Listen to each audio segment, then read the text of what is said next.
सुखो बुद्धानुपादो सुखा सद्धम्मा देसना सुखा संगसामकी समकानं तपो सुखो.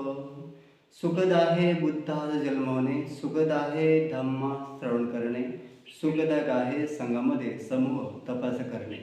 संपूर्ण विश्वातील देवतांचे आणि मानवजातीचे शास्त्रगुरू विश्वसनीय तथागत अनंत समुद्र यांना प्रथम वंदन. भगवंताच्या अनुपम सद्धम्माला जो विज्ञानवादी आहे, मानवतावादी आहे, कर्म सिद्धांत शिकवणारा आहे, अशा अनुपम सद्धम्माला त्रिवार वंदन. आणि भगवान बुद्धांनी स्थापन केलेल्या निष्कलंकित अट्टपुरुष पुग्गला भिक्खू संघाला सुद्धा त्रिवार वंदन. आणि आधुनिक युगातील भारतीय राज्यघटनेचे शिल्पकार, विश्वरत्न, विश्वभूषण, परमपूज्य बोधिसत्व डॉक्टर आंबेडकर यांच्या धम्मक्रांतीमध्ये माझे जीवन समर्पित. ज्या बोधिसत्व बाबासाहेब आंबेडकर यांनी अशोक विजयादशमी या दिवसाला 56 साली धम्म स्वीकार केला, त्यालाच आपण अशोक विजयादशमी म्हणून आपण पाहतो. आणि म्हणूनच आजच्या बोधिसत्व बाबासाहेब आंबेडकर यांनी सम्राट अशोक यांच्या धम्मविजयाला साक्षी ठेवूनच पुन्हा बुद्ध धम्म स्वीकार केला. पूज्य भदंत धम्मगुरू चंद्रमौली मास्तर यांच्याकडून धम्मविजयाच्या दिवसाला. म्हणूनच आज आपण या लोकशाहीमध्ये जीवन जगत आहोत. म्हणून सर्वांनी समजून घ्यावे की विजयादशमी म्हणजे काय.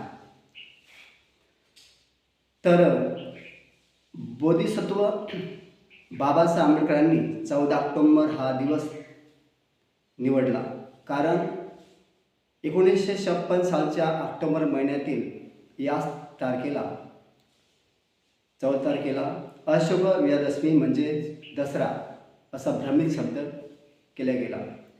लोकांना पुन्हा या दिवसाच्या मूळ नावाकडे आणि उद्देशाकडे बाबासाहेबांना घेऊन जायचे होते. सम्राट अशोकांनी जसे संपूर्ण राज्यात, संपूर्ण भारत देशात, संपूर्ण जगात बुद्धविचार करण्याचे काम केले होते, तसेच काम बाबासाहेबांना करायचे होते.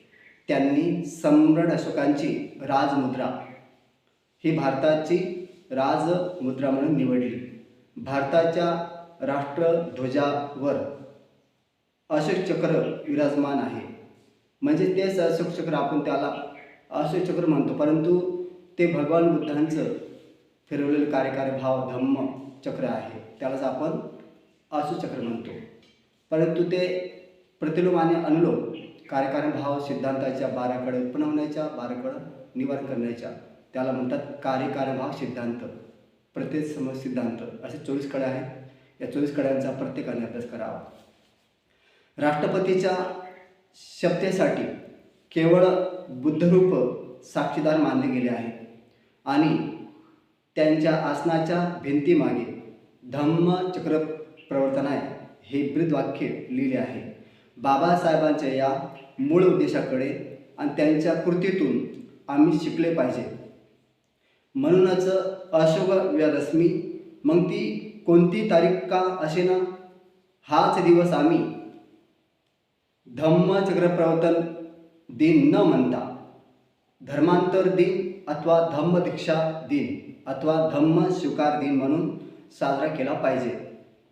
म्हणजेच आपल्या सर्व संवादात अशोक विजयादशमी आणि धम्मदीक्षा धर्मांतर दिनाच्या शुभेच्छा असे वाक्य आले पाहिजे, कारण हाच दिवस बाबासाहेबांना बुद्ध धम्म गतिमान करण्यासाठी अभिप्रेत होता. हा दिवस सम्राट अशोकांच्या कार्याचा केवळ आदर्श दर्शवित नाही, तर बाबासाहेबांच्या दूरदृष्टीचे ते एक प्रतीक आहे आणि आपल्याला सतत आपल्या उद्दिष्टांची जाणीव करून देणारा दिवस आहे. म्हणून तारीख 22/7/56 या दिवशी धम्मचक्र प्रवर्तन दिनानिमित्तानं प्राध्यापक किल्लेदार यांचे उत्कृष्ट प्रवर्तन झाले असे संपादक, याचा अर्थ प्रबुद्ध भारताच्या संपादकांना धम्मचक्र प्रवर्तन दिन कधी असतो हे माहीत होते किंवा नव्हते, कारण त्यांचा तेवढा अभ्यास नव्हता. म्हणून त्यांनी बाबासाहेब आंबेडकरांनी स्वीकार केलेल्या धम्मदीक्षेला त्यांनी चुकीने धम्मचक्र प्रवर्तन दिन निमित्त असं म्हटलेलं आहे. परंतु बोधिसत्व विश्वरत्न बाबासाहेब आंबेडकर यांनी सरसर म्हटले की मी धर्मांतर करणार आहे. बाबासाहेब आंबेडकरांनी 14 ऑक्टोबर हा दिवस निवडला, कारण 1956 सालच्या ऑक्टोबर महिन्यातील याच तारखेला अशोक विजयादशमी म्हणजे दसरा होता. लोकांना पुन्हा या दिवसाच्या मूळ नावाकडे आणि उद्देशाकडे बाबासाहेबांना घेऊन जायचे होते. आता 14 तारीख आणि विजयादशमी याचा अर्थ आहे की त्याच्यामध्ये विषय असा आहे की विश्वगुरु भगवान बुद्ध यांच्या महापरिनिर्वाणाला 2550 झाले होते, म्हणजे 2500 वर्ष पूर्ण झाले होते भगवान बुद्ध यांच्या महापरिनिर्वाण दिनाला. म्हणून बाबासाहेब आंबेडकर यांनी त्याच उद्देशाला ठेवून आणि सम्राट अशोक यांच्या धम्मविजयाला ठेवून संपूर्ण जगात ज्या सम्राट अशोक धम्मदायाद यांनी बुद्ध विचार प्रचार प्रसार करण्यासाठी भिक्खू संघ संपूर्ण दाय दिशेला पाठवून दिले, तर त्याच्यामध्ये त्यांची कन्या राजकुमारी संघमित्रा आणि राजकुमार महेंद्र हे भिक्खू संघामध्ये दान देऊन ते धम्मदायक झाले. म्हणून सम्राट अशोक यांना सर्व जग धम्मदायक म्हणून ओळखतात, कारण की आपला मुलगा मुलगी संघात दान देऊन 84,000 चैत्य स्तूप बांधून बुद्ध धम्माचा प्रचार प्रसार करून धम्मदायक झाले. त्यांनी सम्राट अशोकांची राजमुद्रा म्हणजे बाबासाहेब आंबेडकर यांनी सम्राट अशोकाची राजमुद्रा 4 सिंहाची भारताची राजमुद्रा म्हणून निवडली. भारताच्या राष्ट्रध्वजावर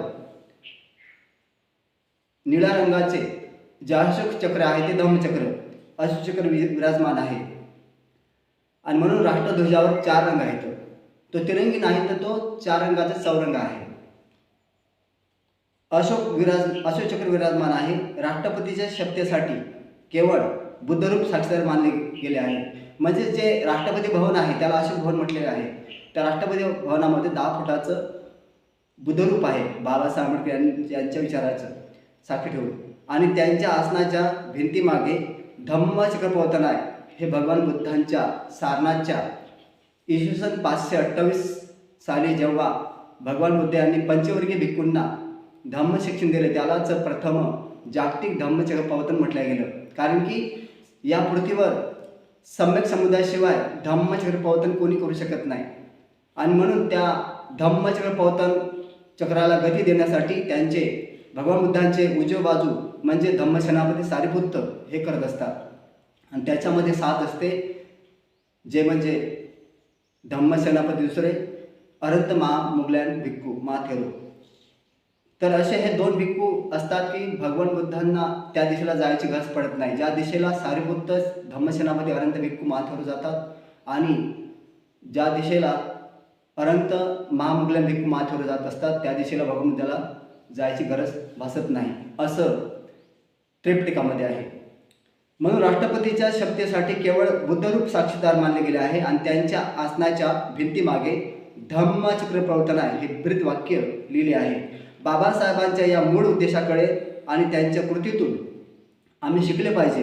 म्हणूनच अशोक विजयादशमी मग ती कोणती तारीख का असे ना, हा दिवस आम्ही धम्मचक्र प्रवर्तन दिन न म्हणता धर्मांतर दिन अथवा धम्मदीक्षा दिन अथवा धम्मस्वीकार दिन म्हणून साजरा केला पाहिजे. म्हणजेच आपल्या सर्व संवादात आपल्या बोलण्यात अशोक विजयादशमी आणि धम्मदीक्षा धर्मांतर दिनाची शुभेच्छा असे वाक्य आले पाहिजे, कारण हाच दिवस बाबासाहेबांना बुद्ध धम्म म्हणजे बौद्ध धम्म गतिमान करण्यासाठी अभिप्रेत होता. हा दिवस सम्राट अशोकाच्या कार्याचा केवळ आदर्श दर्शित नाही, तर बाबासाहेबांच्या दूरदृष्टीचे ते एक प्रतीक आहे.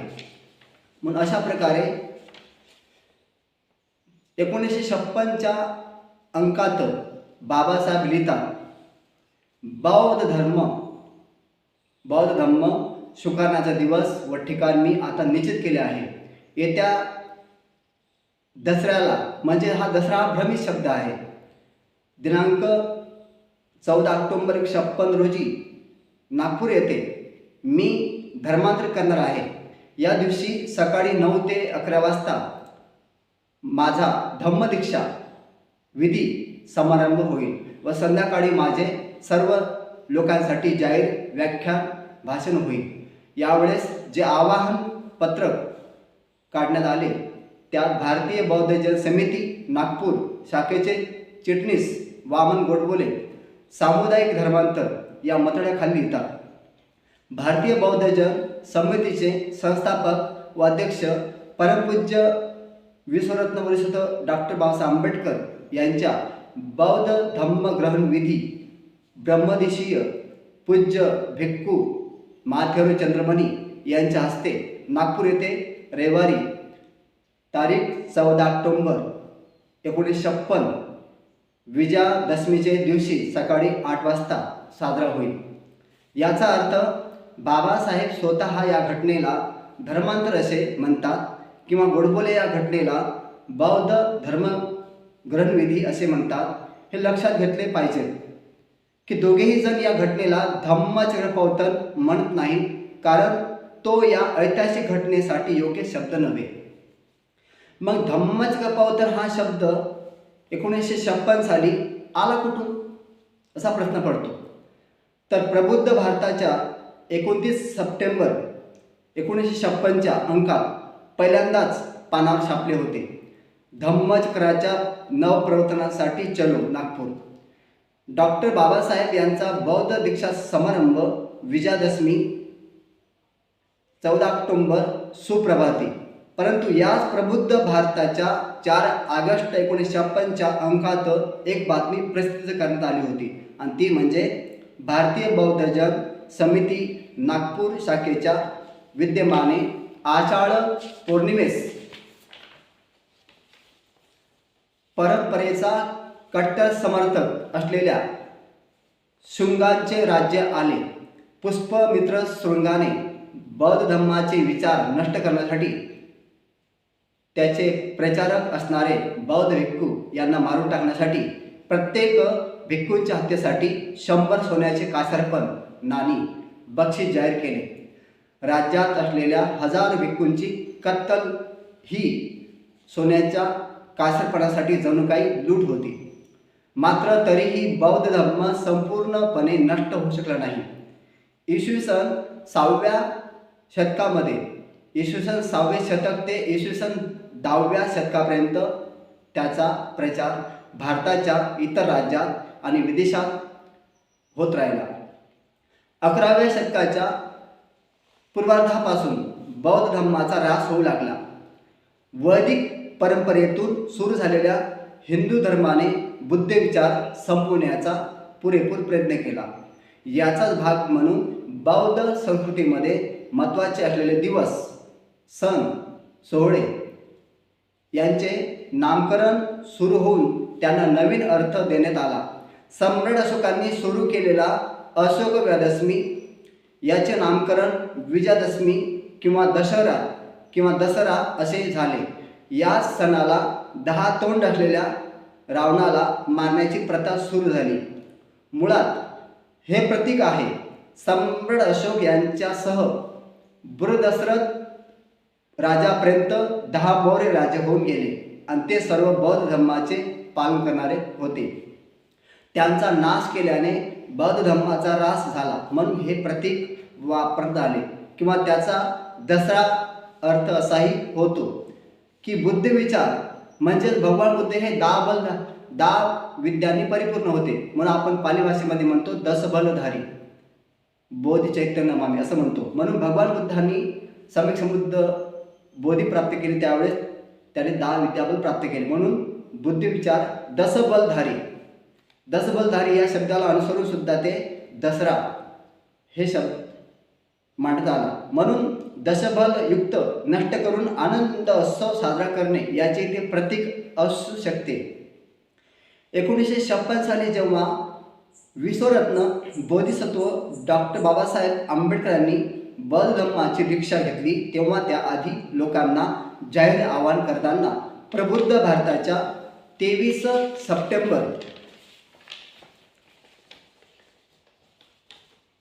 सप्टेंबरच्या याच्यामध्ये सांगण्यात आलं की मी बुद्ध धम्म स्वीकारणार आहे अशोक दशमीच्या दिवसाला. कारण बाबासाहेब आंबेडकर यांनी सम्राट अशोक धम्मादाय यांच्या जीवन कार्याचा पूर्ण अभ्यास केला होता. म्हणून भगवान बुद्धांच्या 45 वर्षाच्या धम्म प्रचार व प्रसार काळात त्यांनी हजार लोकांना धम्माची दीक्षा दिली आणि भिक्खू संघ वाढत गेला. आज देखील ही परंपरा सुरू आहे आणि जगभरात लोक बौद्ध धम्माची दीक्षा घेत आहेत. याचाच अर्थ भगवान बुद्धांनी धम्माबद्दल पहिल्यांदा सांगितले तेव्हा ते धम्मचक्र प्रवर्तन होते. बौद्ध धम्माचा स्वीकार करणाऱ्यांनी धम्मदीक्षा घेतली. जसे राजा बिंबिसार, राजा प्रसेनजीत, राजा अजातशत्रू, पुढे अनेक श्रेष्ठी, अनेक राजकुमारे, अनेक राजे, अनेक राण्या यांनी धम्म दीक्षा घेतली. म्हणजे 3 रत्नाचा स्वीकार केला. बुद्ध धम्म संघ या 3 रत्नाचा स्वीकार केला. नंतरच्या काळात राजे कनिष्क राजे, हर्षवर्धन राजे, जयचंद्र राजे, तसेच मिलिंद राजे आणि जगामध्ये ज्याने जगविख्यात काम केलं धम्मकार्य असे सम्राट अशोक, तर यांच्या दीक्षेला धम्मदीक्षा घेतली असे म्हटले जाऊ लागले.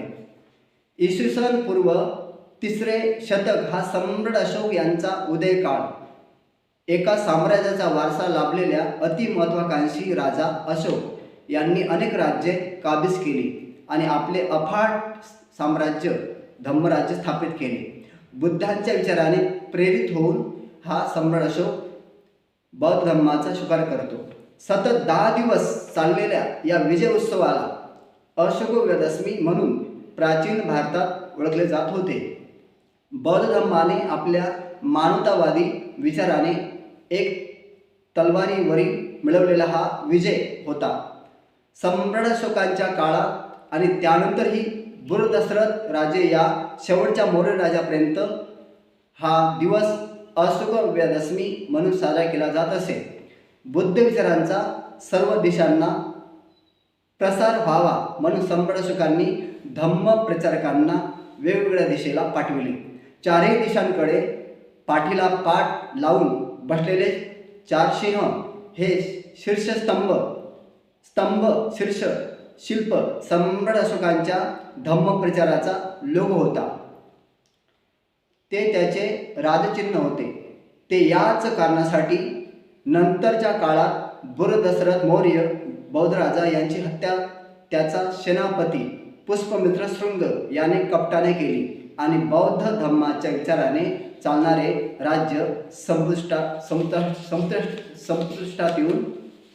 संपुष्टामध्ये येऊन वैदिक धर्माची त्याने स्थापना केली. मग अशा प्रकारे धम्मचक्र प्रवर्तन, धर्मांतर आणि अशोकदशमी याच्यामध्ये अंतर जाणलं पाहिजे. म्हणून बौद्धजनांनो, मित्रांनो, आपण प्रगतिशील विचारांचे वारदार आहोत, त्याचे वाहक आहोत आणि म्हणून काही अनावधानाने झालेल्या चुकीच्या गोष्टीचे आणि आपण पुनर्विचार केला पाहिजे. कृपया हा नीट लेख वाचा, ऐकून घ्या आणि चिंतन करा आणि तुमच्या प्रतिक्रिया मात्र जरूर कळवा. कारण की भगवान बुद्धांना संबोधी प्राप्त झाल्यानंतर सारनाथ येथे सर्वात प्रथम त्यांनी 5 पंचवर्गीय भिक्खूंना धम्माची व्याख्या सांगितली. धम्माची तत्वे सांगताना त्यात 4 आर्य सत्य, आर्य अष्टांगिक मार्ग, प्रतित्य संपाद सिद्धांत म्हणजेच कार्यकारण भाव, अनित्यता आणि अनात्मता ही तत्वे सांगितली. शील समाधी प्रज्ञा एका धम्माची तत्वे सर्वात पहिल्यांदा सांगितली गेल्यामुळे म्हणजेच धम्माचे चक्र पहिल्यांदाच फिरवल्यामुळे या दिवसाला धम्मचक्र प्रवर्तन दिन असे म्हणतात. तो दिवस आषाढ पौर्णिमेचा असल्याने आणि भगवान बुद्धांसारख्या गुरुने आपल्या शिष्यांना भिक्खू म्हणून संघाची दीक्षा दिल्यामुळे तिथेच संघाची स्थापना झाली. म्हणून शिष्यांना प्रथमच संपूर्ण ज्ञान दिल्याने या पौर्णिमेला जागतिक गुरुपौर्णिमा असे म्हणायला सुरुवात झाली. बौद्ध राष्ट्रांमध्ये देखील हीच आषाढ पौर्णिमा धम्मचक्र प्रवर्तन दिन म्हणून साजरी करण्यात येते.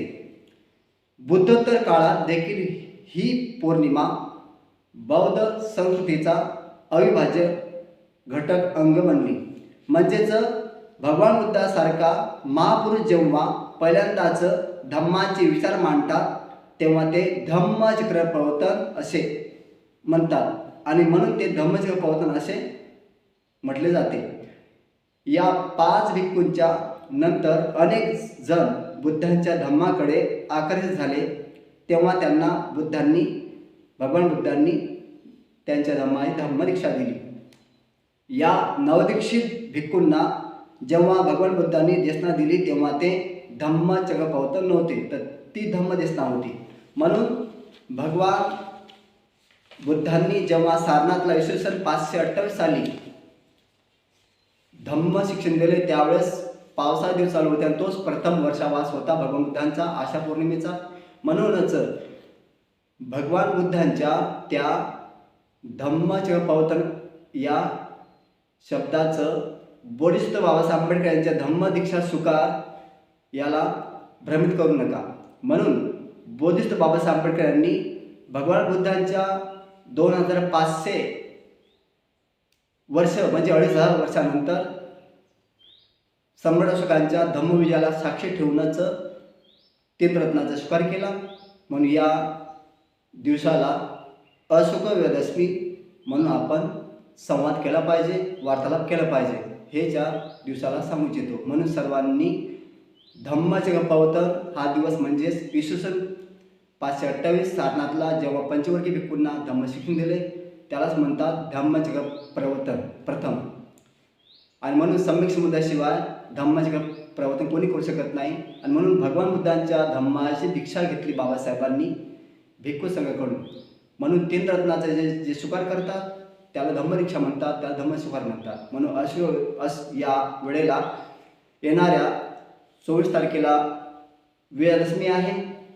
म्हणून संपूर्ण या भारतातील महाराष्ट्र राज्यातील गावागावातील शहरातील संपूर्ण पूज्य भिक्खू संघाला आणि संपूर्ण श्रद्धावान प्रज्ञावान बुद्धिमान बौद्ध उपासिकांना भंते श्रद्धानंद थेरो श्रावस्ती भरतपूर जिल्हा अकोला धम्मदान कुटी याच्याकडून येणाऱ्या अशोक विजयादशमीच्या सर्वांना खूप खूप शुभेच्छा.